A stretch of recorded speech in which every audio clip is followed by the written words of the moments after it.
Hello, Rebel, and welcome to episode 5 of our premiere and unfortunately only interview series.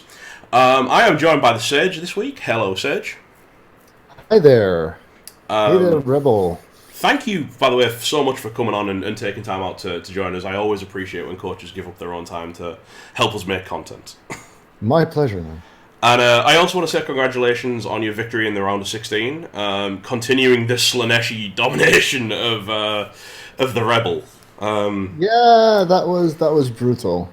Yeah, it's worthy of note. It's actually playing in the background as well. So if you haven't seen Sage's stream of it or our recap of our cast of it, it's in the background too. So that's good.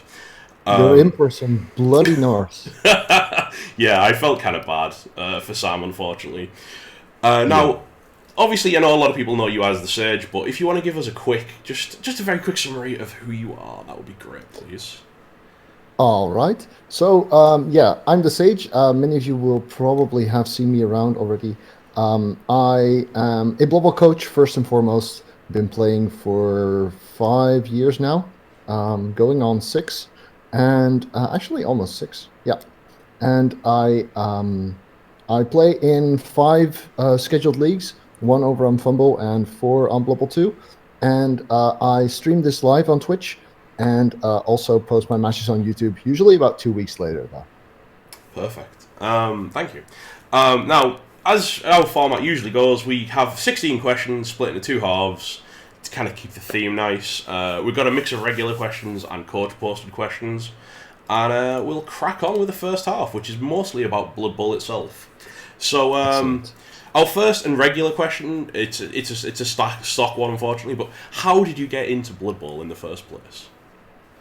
So a friend of mine knew I was into Warhammer, and he brought a cracked version of Blood Bowl 1 um, over on his hard drive and said, "Hey, have a look at this." I did, and after a couple of games, I already realized I was kind of hooked.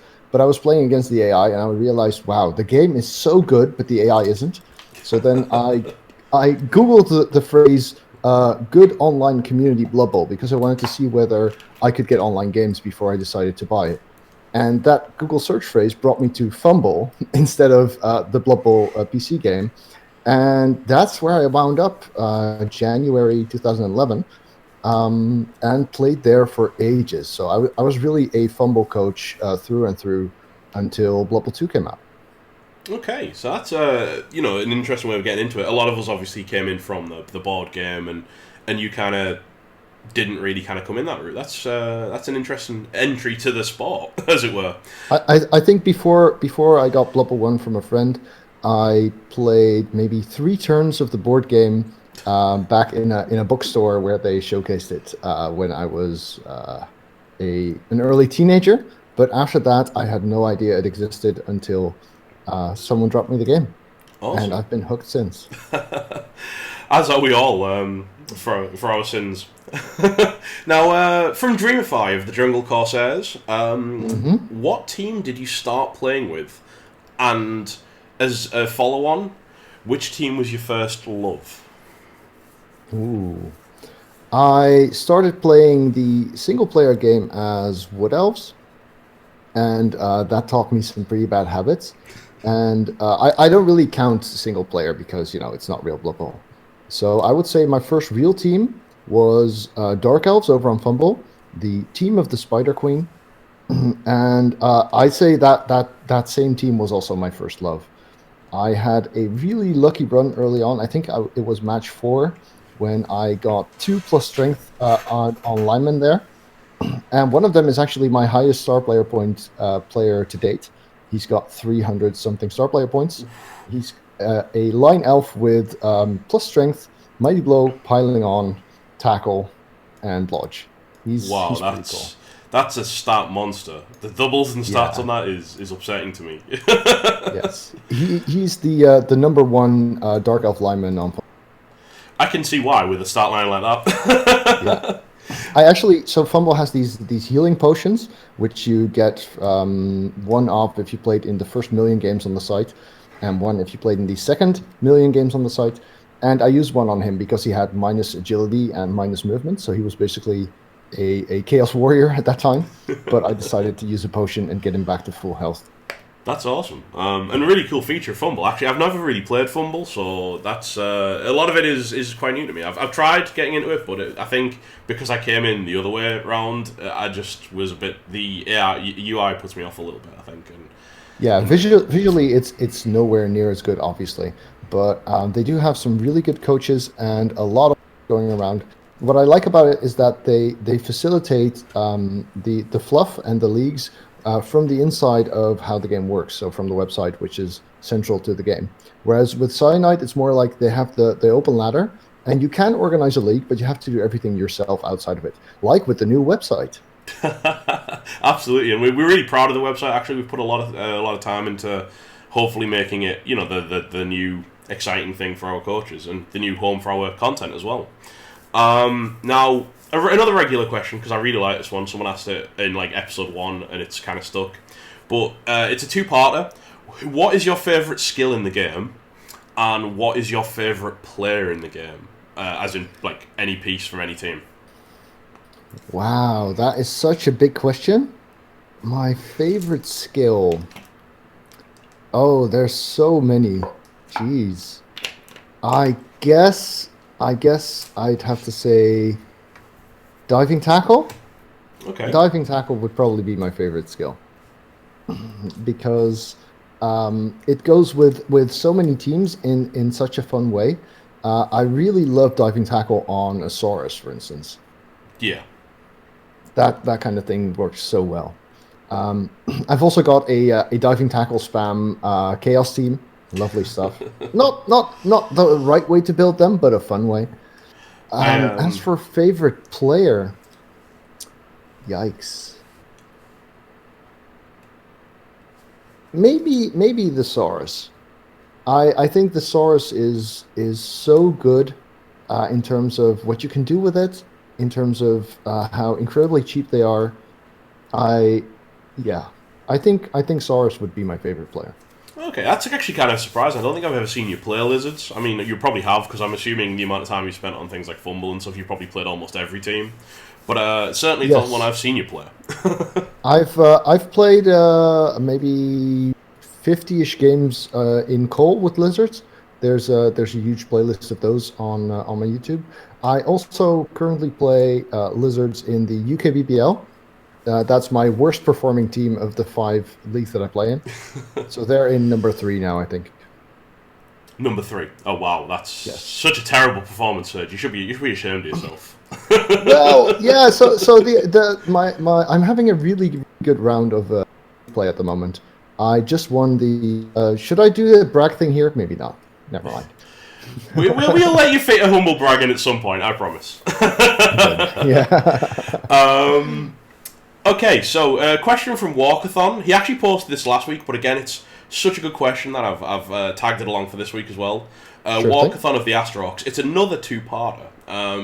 Because Okay. our coaches did so much of the actual content work, and they're really kind of inventive when it comes to these questions. I almost have no work to do other than sitting here and talking. But if you never had to play a race against a race ever again, which race would you opt to never have to face? And on the flip side, if you could only play one race moving forwards forevermore, which race would that be? Wow. I would quite consider answering chaos to both of those. I mean, the obvious thing is that in open matchmaking, chaos are so present, and you see so much of them, and they are so built in a standard way that they're kind of boring. Actually, my rebel team is kind of like that, although it's really my only chaos team that's like that. I have quite a bunch of them that are more varied and more original. And that's also the reason why I think if I had to pick one team, it might be Chaos, because you can build them into different stuff, right? I mean, there's the standard cookie cutter Clawpalm build. You can go funky with a Minotaur with something like Break Tackle and 2 heads and make him a Cage Buster. You can do all sorts of stuff with Mutation, with Stand Firm. You can build Surfers. You can build a really sticky team. So I think it's not that I'm such a big fan of Chaos. It's really nowhere near my main team. But if you had to pick one team that can kind of play all different kinds of Blood Bowl, then Chaos probably fit in there best. I actually agree with that. That's a really thought-out answer. It's almost like you're prepared, man. No, I read through this week's list of questions a while ago, but no, no. No, I do agree, though, that Chaos have so many different options with the mutations. There's so many different things you can do with them. I always feel like when you get that level up, it's like, all of the possibilities, and then you go, Mighty Blow. Yeah, I have the same problem with Chaos Pact, which is why I would really like to see that roster fixed. Okay. That may almost lead you into the following question. Yasmir from It's a Speedsters wants to know what would be the team you'd like to see added next to Blood Bowl 2? Well, so from the existing teams in CRP, I would say goblins are most sorely missed. We need some stunty action, and the randomness of goblins, and the fact that they would introduce chainsaws to the game. That's something I would be most excited about. I heard that we might see Chaos Dwarves and Khemri next. I would hope that it's Khemri and not Chaos Dwarves, because Chaos Dwarves are so in line with. Well, we see a lot of Chaos, we see a lot of Nurgle, we see a lot of Dwarves. Chaos Dwarves wouldn't really add too much, and they are too much power gamer. Whereas an all Agility 2 team, well, or Agility 1, would really bring some more variety into the game. Yeah, mix the pot up a little bit rather than just seeing more of the same. And if they introduce a new race, then I'm quite excited about Slaanesh. I think that's one of the things that has been, because if you're going to do new teams, right, then there's a couple of things you can do, and they've already done the Juggernaut Frenzy thing with Khorne, and the Brett thing. I know you're more of a fan than I am. I to be honest, I haven't played them at all since the Blitzers got agility access, so that might change things. But I'm not a big fan. But if you look at what we don't have, that's a mutation agility team. That's really something that would be very interesting. Yeah, actually specialize in the agility kind of fun. For me, what I call the fun mutations. Exactly. Because the teams that have mutation access, most of them are really killer teams. We have Underworld, which could do different things sometimes with the goblins a bit, but really, I think a team that does mutation and agility access and no strength, that would be really cool. Yeah, I think I'd have to agree. I don't think I've ever seen any Slaanesh rules that have. I've seen a few rosters that people have made suggestions of, but unfortunately, as with a lot of kind of coach-created rosters, they tend to power creep quite hard, and I think it'd need a careful guiding hand to kind of bring it in line. Yeah, absolutely. Okay, so Donkey Dragon from the Heretics of Lilith, and this is probably a controversial question at the moment, but this is foul language, so you get to be honest and open, and no one's going to judge, except for everyone. Okay, this sounds honest. But what do you think of the new tabletop Blood Bowl rules? Wow. So I actually have a video where I go over rules, although I missed a big one related to inducements. Mm-hmm. I think there's a couple of things that are potentially interesting. The rebuilding of your team every season is a bit iffy, but I do think I like it actually. So there's a system where you can after every season you need to kind of be able to buy your players back based on your winnings and based on how much you played, how much you won, and stuff like that. And I think this is a cool mechanic. It lets you get rid of injured players and replace them with new ones for free.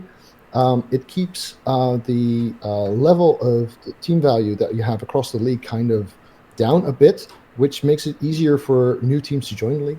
So I don't mind that mechanic too much. Okay. However, what they really screwed up is the special play cards, because there's 2 decks of those, and they are equal in the new rules in terms of how easily you can access them. So you get D3 cards if you're using the box set, or you get a number of cards based on the team value of the match. But the 2 decks are a 50k deck and a 200k deck. So they are nowhere near balanced against each other, which means it's really silly to make them equal in the game.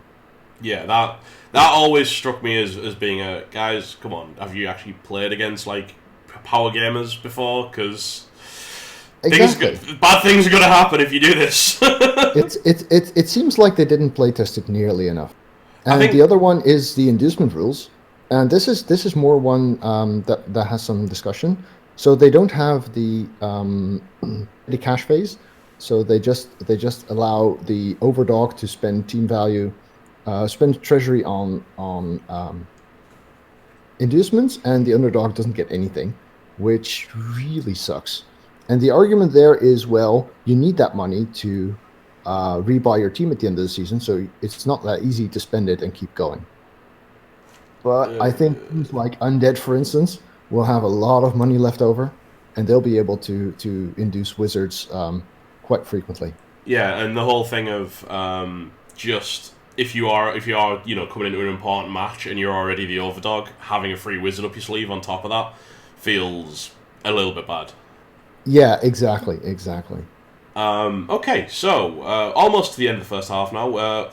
This is another one of our regular questions, but again, it's become one of those questions that's been quite popular. What one rule or player would you change if you had the chance? That's currently in Blood Bowl 2. Oh, wow. I was going to answer the Chaos Pack Marauder, but currently in Blood Bowl 2. Well, I would say skill optionality, and that's really not a rule change, but a rule fix. So currently, kick is not optional, pass is not optional. What do we have? Sidestep and grab. There's something there as well. And I think making those rules follow the CRP, making sure that you are given the option to not use the reroll is probably one of the most important fixes. But actually, inducements again. The introduction of a petty cash phase, so that if the overdog spends money on inducements, the underdog gets that much added to their inducement money. Or conversely, if the underdog adds a lot, then the overdog can get some inducement money as well. So I think basically, a that's balancing so of crucial. the kind of scales when it comes to both sides actually having access to their own money and giving each other a bonus for using it. Yeah, I Yeah, so I don't mind it too much for perpetual play because spending that money is a risk, and we have the bank rule. So if someone has 150K in the bank and they decide to spend it all, then well, they're broke afterwards. So that's kind of okay-ish. But for tournament play, it's just rubbish. If you're in the finals of a tournament and you get to buy a wizard when you're the overdog, and the underdog doesn't get anything extra, that's horrible. No, I agree. The reason we had to make it for Blood Bowl 2 specifically is because as soon as you ask any coach what one rule you'd change across all of Blood Bowl, most people just say illegal procedure. Because Well, that's screw that's illegal optional. procedure. Is optional these days, and to be honest, it already was. No one used it in tabletop, in the leagues that I played, in the tournaments that I played. So really, even though it was in the base rules, it was already kind of out of there for anyone sensible. It always felt like being a bit of a dick. Yeah. So if I had to change one player in all of CRP, it would be the Chaos Pack Marauder. Okay. That's the Chaos Pack roster is really really shitty. I mean, the passing access on the Marauders is kind of weird fluff wise, but okay, whatever. Doesn't matter too much for the game. What matters is that they are general, strength, and mutation, and they're 50K. That means if you just drop everyone but the Dark Elf and the Marauders, you can make a team value 1000 team with Blood Sure Hands and 2 Clawpalm Killers. And that is Wow. just brutal. That's Especially if you're in a team value matchmaking environment. That is so bullshit. yeah. That's not fun. All right. So So could I just briefly say how I would fix them? okay, yeah, sure. If you've Cheers. got a fix, all right, that's fantastic. Oh yeah, absolutely. So a lot of people agree on this. I've talked to a bunch of people, and so what I would do is I would add mutation access to the big guys on normal rules, so that the big guys become worth taking, which they are not now. And I would remove strength access from the Marauders to make them more interesting, and to actually get the fun mutations in, and to prevent this min-max killer build that I just described. I Yeah. think that would really fix the roster. And you get back to your favorite topic of good mutations, which is something Exactly. that's Yeah. shining through. Yeah, just a bit. All right, okay. So Sleaze from the Capital Rat is going to end our first half, just as we've just passed the first half on the video as well. So, what is your most commonly provided bit of Blood Bowl advice for newbies, or what would the number one most important thing rookies need to focus on with Blood Bowl? Right, that's interesting. So I think wait, this is the one where I rolled the d6, isn't it?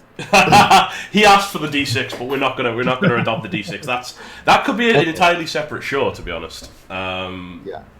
I think the in-game advice is to just always consider what will happen if I fail this, where will I be, and how can I make sure that if I fail this action, I will still not be in too much trouble.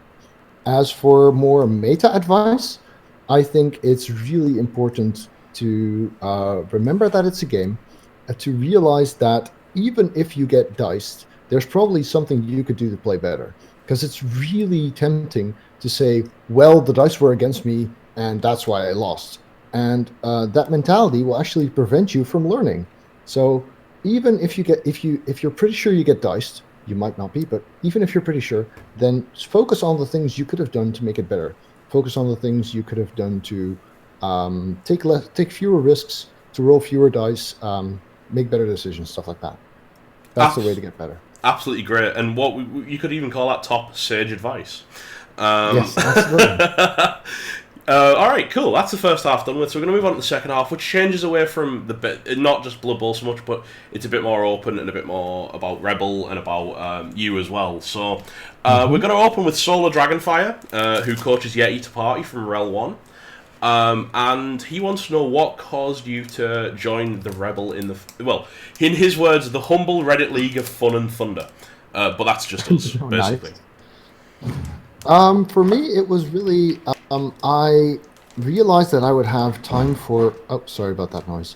I realized that I would have time for more scheduled leagues because I've been playing a hell of a lot of Cole and Cole Champion recently, and I knew that those games were a lot less fun than the ones that are real Blood Bowl, which is league play. And so, given how my job went down in hours, I realized that I could sign up for more scheduled leagues, and I really wanted to do that because those are the games that are fun for me, they're meaningful, and also more fun for viewers. And so I went around looking for leagues that appeal to me in some kind of way, and I found three of them, really. There's the Rebel, and what I like about Rebel is that it's got this great community, it's got lots of YouTube action, and I really, really enjoyed the format where you split by time zone for the main season so that scheduling gets easier, and then you switch to intercontinental play for the playoffs. I think that's brilliant. Even though it was 2 a.m. when I finished my match last night. I feel the pain. It was 1 a.m. for me casting it. Yeah. And the other two were OCC and UKBBL, both league ancient in Blood Bowl Chaos Edition, and just switched over to Blood Bowl 2 for their first season now. So yeah, I really enjoy it. I mean, 5 scheduled games a week is a lot in terms of juggling the schedule, but I can quite often fit 2 league matches in one evening so that I still have some time to spend with my family. Okay, and obviously we are very glad to have you as well. Now I'm going to go to it's kind of similar theme from the first question. Thalric from the Diving Hawks. I believe you know Thalric. I think you played him in season. We know each other. Yes, yeah. I ended his undefeated streak. Oh, brilliant. How did you enjoy your first season in the Rebel? Well, it was surprisingly effective. The league itself is fun. There's a lot of great coaches, good chat, fun folks. And as for how it went, well, I was really amazed at how my chaos did, to be honest. I actually went into this season saying, well, I'm playing rookie chaos in an established league. I'm not even in the bottom division for some reason. I'm certainly not going to win, so let's build them killer first and block second, because I just need to build them fast. So I need star player points badly, and then maybe next season we can think about progressing to the number 2 division. Okay, well, I mean, I can certainly respond to the why you're in not the bottom division was essentially because we had a massive amount of new applications this season, and we found that G-Man 3 and G-Man 4 were both brand new coach teams. So we Hmm. kind of, and I don't want to say we put you into the fire, but we stacked G-Man 3 with all of the coaches we kind of knew and had heard Oh of yeah, before and had like added absolutely. Twitches or because we didn't want to put some brand new guy who maybe was the first ever scheduled league from G-Man 4 who no one had ever heard of against like the Sage, against Thalaric, against people of that caliber because we just felt that would be mean. Yeah, no, it's very sensible if you're gonna Oh, sorry, you've seen draw unknowns. cut out for a second there, Sage. Okay, yeah, so I think it's very sensible that we the people are good coaches into one division, and the rookies or the unknowns into the other. Yeah, Yeah, and we're not saying that the guys in Div 4, that we're not saying they're bad. I mean, we've had some great coaches come up there. Bobby Bintang and the Jam tearing their way through the playoffs as well. I don't know if you've caught any of the playoff matches yet, but they had a great game against Tiny Bubbles, and it's seriously shown that you can rep yourself as a one season team. So that's quite exciting. Humans as well. yeah. To be honest, I haven't watched anything about the playoffs. I don't really watch Blood Bowl at all, ever. I think you make as much content as you do. You could easily get bored of Blood Bowl, I suppose. So it must be nice to put Netflix on or something. It's not that. I mean, yes, I'm stuff, and I do play a lot of Blood Bowl. I don't get bored with Blood Bowl. I just don't watch sports. I never watch soccer or anything. I my Twitch account was made on the day that I first started streaming. I didn't know what Kappa was. I'm just not a sports viewer or a gaming viewer at all. Fair enough. Well, hopefully you can take some time to catch a couple of our hard-made content. But if you can't, there's no hard feelings. Everyone's got a lot of other things to do as well. And I mean, 5 leagues is a lot to fit in anyway. Yeah, so if I face these, if I'm to take these playoffs seriously, I suppose I should check out some of the videos about my competition. Scout your competition, yeah. Okay, Absolutely. actually tying into what we were saying there about the Twitch streams, Hmm. Kiara Crow from Humanly Bear wants to know how much time and effort goes into Twitch streams, and do you feel like you can't have any fun or throwaway matches anymore? So a lot of effort goes into the YouTube most. So the live stream is relatively simple.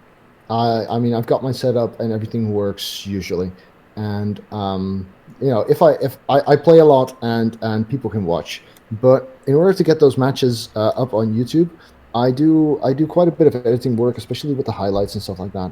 So yeah, it's kind of moving from a hobby to a part-time job to a full-time job. Well, except for the income part, I still need to work on that. But but yeah, it does take a lot of work, but it is still fun. I mean, when I sit here editing for a full day and I've got 15 new videos ready to upload, then that does give me a warm fuzzy feeling, basically. Um, but if you ask me, does it make random pickup games less fun? Yeah, it does. So I actually did stop playing tabletop a while back because it felt relatively unrewarding. But that's also the social aspect, oddly enough, because when I live stream, I've got usually between say 80 and 150 people watching, at least if it's Bubble 2, Hmm. and the chat is really active, and there's a lot of interaction there, and that feels like a very social thing. It feels like I don't know, like interacting with the community continuously. Whereas if I'm playing tabletop, then I'm just talking to my opponent, and I don't actually meet the other guys that much. And it takes hours because if I have to go to Utrecht, then it takes like 4 hours to go there, play a game, and come back. And then I've basically talked to one person. In those 4 hours, I could have played 2.5 games online and talked to 150 people. So yeah, And to speak to someone who's there's part that. of the online Twitch community, it's such a good community as well. It's such a It great bunch of is, people. yes. I've seen some other Twitch communities since, And yes, you're definitely right. We are a very mild mannered and mature crowd, I think. And passionate as well is the other Passionate, thing. absolutely. Yes. Okay, so this again, I think we've tied on these questions. From the stuff that you're saying as well. We've actually managed to. We're linking these questions really well together. It's almost like I planned this. Um, Wow. this is Sleaze from Capital Rats again. He asks some of the best, most comical questions we get, and this one really made me chuckle. So if you could have any other YouTuber's fan base and include it and bring it into your own, who would you choose? And do you think Taylor Swift fans would embrace Blood Bowl? Well, it's really an odd question. I mean, if I had to choose a YouTuber whose fan base would start loving Blood Bowl, because that's kind of implicit here, then well, PewDiePie, because volume. There's Um, lots of them. yeah, exactly. I don't know anything about bases other than that there's different numbers, and if all of PewDiePie's fans would suddenly become Blood Bowl fans, that would be the best thing ever. Um, so who's Taylor Swift again? She's a music person. I don't. Yeah, I join you on that one. It's not important. Yeah, I'm inclined to agree. Okay, so again, while we're on the topic of media, Walkathon from Asterorks hits back with the second question of the week. How important do you think streamers and media are to introducing new players to such a complicated game like Blood Bowl? Good question. I'm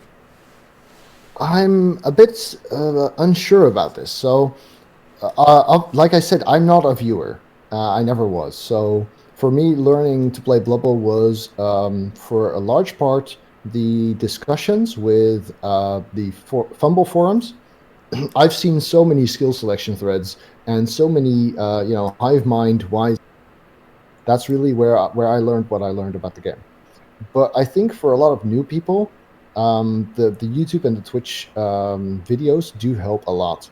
So there's good introductory videos by Knorr, by Sheepdog, by Jimmy, and there's really good gameplay content by myself and some others.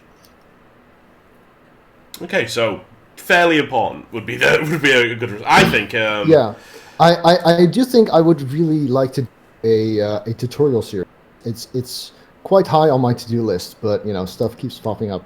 Um, I think a couple of simple basic tutorials, but mostly the advanced tutorials, because simple stuff is easy. You can learn that anywhere.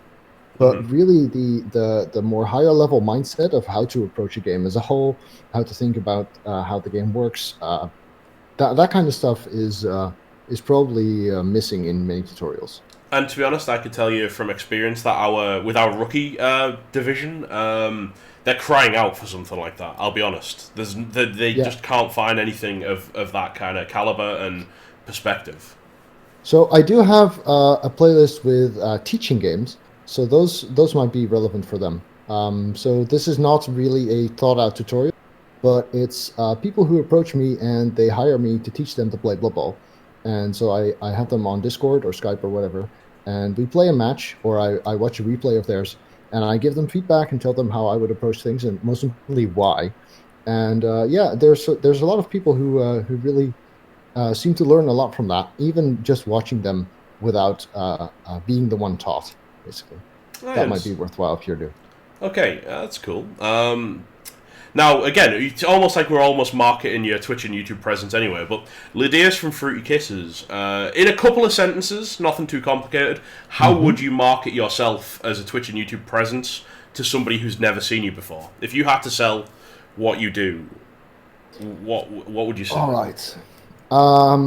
So I'm assuming this is Blood Bowl, Yes, which absolutely. is mostly Blood Bowl. Um, I would say that I am one of the best coaches around, and I'm also a teacher.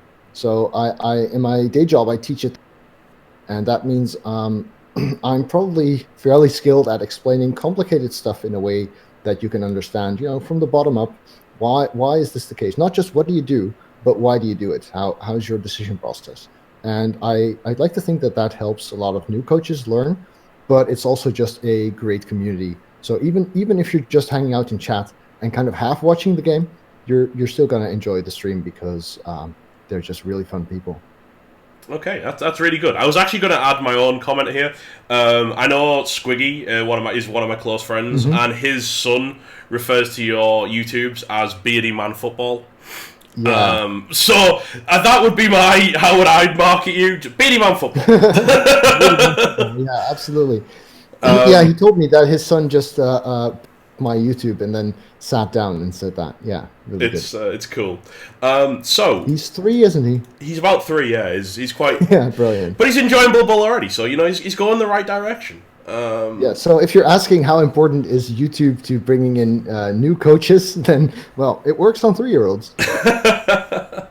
So I know obviously you don't watch a lot of our content, but I'm sure as you're hanging around, you are aware that we do make quite a bit. Yes, We've just launched a podcast this week as well. Yeah, I saw. Which was quite exciting, quite fun. Although my audio levels are a bit skew and it's something we're going to need to work on for next season. We've got our podcasts, we've got our Foul Language, which is our interview series, which we're on right now, and obviously we do our weekly recaps. Is there any kind of content you think could be made that isn't being made?